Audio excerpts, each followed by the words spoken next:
Three Oahu men have been arrested on extortion charges in a case involving accusations of serious threats and violent attacks.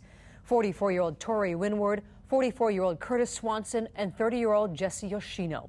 The men worked as security for the Shack Waikiki. The accusations are the latest charges involving a business plagued with problems. Next thing I know, an employee of the Shack grabs me from behind, puts me unconscious, and I end up on the ground with all my injuries. That's well-known outrigger canoe paddler Karel Tresnick back in 2010. He filed a lawsuit after he says he was attacked and beaten by a bouncer at the Shack Waikiki.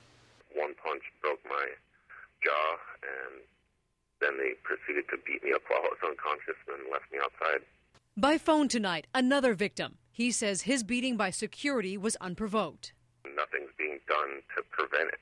The idea that this could occur in Hawaii is just absolutely contrary to the aloha spirit, and it could rise to the level of extortion. And now this. Extortion charges against three men who worked as security at the Shack. The FBI and the Honolulu PD arrested three men in Honolulu this morning. Court documents say 44-year-old Tori Winward, who worked as head security at the Shack in Waikiki, was the leader of the three. He's accused of forcing owners to relinquish their shares of the business to him through threats and violence. According to court documents, security cameras here at the Shack recorded one of the former owners being attacked, punched in the face by the defendants on more than one occasion. Attacks that were meant to intimidate and ultimately force him out. And threatening phone calls to a promotional company, demanding payments, threatening to whack one of the operators, instilling more fear. We take it seriously and take the appropriate investigative action. The Shack Waikiki has been the subject of several lawsuits in recent years and the center of numerous attacks and fights. Accusations now expanded to include extortion.